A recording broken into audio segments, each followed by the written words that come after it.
श्री स्वामी समर्थ. जय शंकर. श्रीराम भक्त जय हनुमान. आपल्या सगळ्यांनाच माहिती आहे की हनुमान मारुतीराया हे रामाचे निस्सीम भक्त आहेत आणि आजही जे कोणी श्रीराम हे त्यांच्या मंदिरात म्हणजेच हनुमानाच्या मंदिरात जाऊन फक्त श्रीराम म्हटलं तरीही हनुमान प्रसन्न होतात. इतकी निस्सीम भक्ती हनुमंतरायाची रामरायावरती आहे आणि हे सगळ्यांनाच माहिती आहे.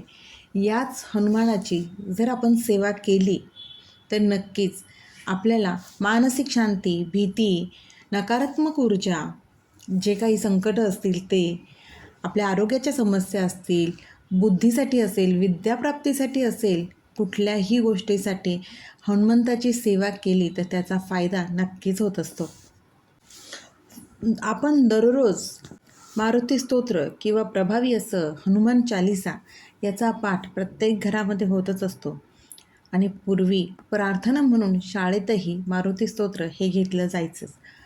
याच हनुमान चालिसेचं जर आपण संकल्पयुक्त सेवा केली, याचं पठण केलं तर या हनुमान चालिसेचा एक प्रभावी असा फायदा आपल्याला नक्कीच होत असतो. हे पठण केल्याने मानसिक शांती, आत्मविश्वास, भीतीपासून मुक्ती मिळते. यामुळे संकटं दूर राहतात, नकारात्मक ऊर्जाही नष्ट होते, आपलं आरोग्य सुधारतं आणि शनिदोषाचा प्रभावही कमी होण्यास मदत होते अशी मान्यता आहे. तुलसीदास यांनी रचलेलं हे हनुमान चालिसा आपल्याला आयुष्यात समृद्धी आणि यश नक्कीच देत असतं. या हनुमान चालिसेचा 21 दिवसाचा संकल्प करा आणि आपली इच्छापूर्ती करून घ्या. याचा संकल्पविधी कसा आहे? सुरुवात शक्यतो मंगळवार किंवा शनिवारपासून करावी. वेळ जर तुम्हाला पहाटे सूर्योदयापूर्वी जमत असेल तर तेव्हा किंवा संध्याकाळी दिवे लागण्याच्या वेळेला वेळ निश्चित ठरवावे आणि यामुळे आपली संकल्पशक्ती वाढण्यास मदत होते. संकल्पयुक्त सेवा करतोय म्हणजेच आपल्याला 3 नियम आहे, ते म्हणजे मांसाहार वर्ज्य, ब्रह्मचर्याचं पालन आणि परान्न वर्ज्य. संकल्प कसा करतो तर उजव्या हातात थोडं पाणी घेऊन त्यात अक्षदा, फूल हे घेऊन आपलं नाव घेऊन मारुतीरायांना प्रार्थना करायची की आजपासून 21 दिवस मी तुमच्या हनुमान चालिसेचं रोज, व तुम्ही 1 वेळा, 7 वेळा, 11 वेळा किंवा 21 वेळा जितक्या वेळेला तुम्हाला हे हनुमान चालिसा म्हणता येत असेल तितक्या वेळा हनुमान चालिसा म्हणायची क्षमता तुमच्यात असेल तितक्या वेळेला निवडा. मग ती 1 असो, 7 असो, जर तुम्हाला 21 जमत असेल तर 21 असो, त्याचा उच्चार करायचा आहे आणि पठण करण्याचा संकल्प करत आहे. ज्या काही तुमच्या आयुष्यात अडचणी असतील, संकटं असतील, दुःख असतील ते दूर करण्याची हनुमंतरायांना प्रार्थना करायची आणि तुम्ही मला बुद्धी, बल हे सगळं प्रदान करा ही विनंती करायची आणि त्यानंतर ते पाणी तामणात सोडायचं आणि अशा पद्धतीने आपला संकल्प पूर्ण होतो. संकल्प घेतल्यानंतर मारुतीरायांचा फोटो किंवा मूर्ती समोर ठेवा. त्यांच्यासमोर तुपाचा किंवा तिळाच्या तेलाचा दिवा लावा. आसन घ्या.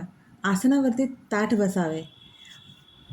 प्रथमच आपल्याला प्रभू रामचंद्राचं स्मरण करायचं आहे. म्हणजे जय श्रीराम, जय श्रीराम, जय श्रीराम हे तुम्ही कमीत कमी 3 वेळा तरी याचा उच्चार करा. कारण का रामनामाशिवाय हनुमान प्रसन्न होत नाहीत. आणि त्यानंतर आपल्या हनुमान चालिसाच्या पठणाला सुरुवात करायची आहे. प्रत्येक शब्द व्यवस्थित म्हणायचा आहे. म्हणूनच तुम्हाला जेवढी क्षमता असेल ना पठण करण्याची तेवढ्याच वेळेला, मग तुम्ही 1 वेळेला जरी केलं तरी चालेल, पण पूर्ण शांतपणे आणि प्रत्येक शब्द व्यवस्थित उच्चारून आपल्याला ते पठण करायचं आहे. म्हणूनच 1 किंवा 3 वेळा एवढ्याच वेळेला निवडा. अगदी 21च करायला पाहिजे, 11च करायला पाहिजे, हा अट्टहास नको. 1 वेळा करा, पण प्रामाणिकपणे करा. प्रत्येक शब्दाचा अर्थ समजून पठण करा, कुठलीही घाई न करता. प्रत्येक शब्दाचा अर्थ तुमच्या लक्षात येईल. कारण का बुद्धिहीन तनु जानिके म्हणताना आपला स्वतःचा अहंकार मारुतीरायांपुढे आपल्याला समर्पित करायचा आहे आणि आपल्या मनातील सर्व भीती बाहेर काढून टाकायची आहे. मुळातच आपल्या मनातील भीती बाहेर काढून टाका ही प्रार्थनाच आपल्याला हनुमंतरायांना करायची आहे. 21 दिवसाचा संकल्प आपण घेतलेला आहे. ह्या 21 दिवसात आपली परीक्षाही घेतली जाते. पहिल्या दिवशी आपण अतिउत्साहाने जे पठण आहे ते सगळं पार पडतो, दुसऱ्या दिवशी पाडतो.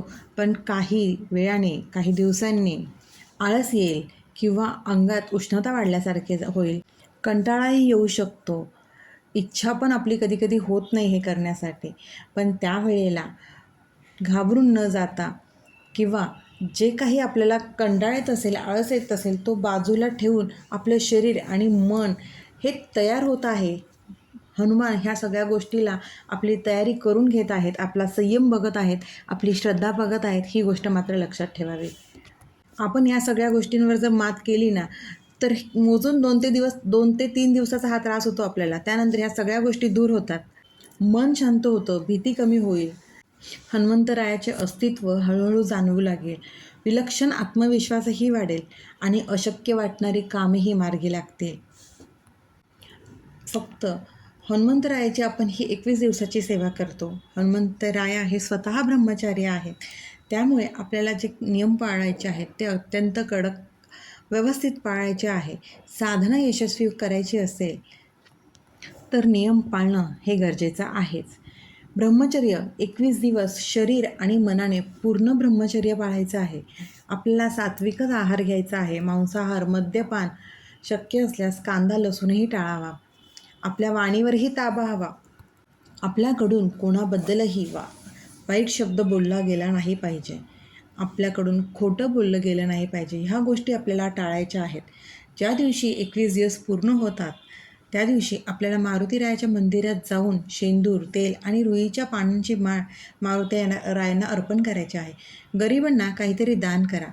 जे तुम्हाला जमेल ते दान करा. मग ती केळी असो, बुंदीचे लाडू असो, तुम्हाला जे शक्य असेल ना ते दान करा. आणि खरंच या हनुमान चालिसेचा प्रभाव नक्कीच बघा. हनुमान चालिसेतील शेवटची ओळ नेहमी लक्षात ठेवा. जो यह पडे हनुमान चालिसा, होय सिद्धी साखी गौरीसा. म्हणजे स्वतः भगवान शंकर यांचे साक्षीदार आहेत की जो कोणी हे वाचेल त्याला सिद्धी प्राप्त होईल. या 21 दिवसात हनुमंतराया त्यांच्या कृपा आशीर्वादाने तुम्हाला लोखंडासारखे मजबूत नक्कीच बनवणार आहेत, हा विश्वास ठेवावा. आपले श्री स्वामी समर्थ आणि हनुमानजी दोन्ही आपल्या पाठीशी आहेत, ही गोष्ट नेहमी लक्षात ठेवावी. आणि प्रत्येक सेवा, प्रत्येक साधना करताना आपल्याला खरंच आपल्या कर्माची, कष्टाची जोडावी आहे. आणि आपल्या सेवेवरती डोळसपणे श्रद्धेने पहा. मुळातच आपणच आपली सेवा करावी, इतरांकडे न जाता. देव आपल्याला आपल्याच कर्माने प्रसन्न होत असतो. त्यामुळे आपल्याला जमेल तशीच सेवा करावी, साधी सोपी सेवा करावी, कुठल्याही मोठ्या गोष्टीत अडकू नये. कारण का आपल्याला शिकवण दिलेलीच आहे की कर्म प्रामाणिक असणं गरजेचं आहे. त्यामुळे फक्त कर्म प्रामाणिक ठेवा आणि प्रत्येक गोष्टीकडे बघताना डोळसपणे बघा, विचार करून बघा. श्री स्वामी समर्थ. अशक्यही शक्य करतील स्वामी, अशक्यही शक्य करतील स्वामी.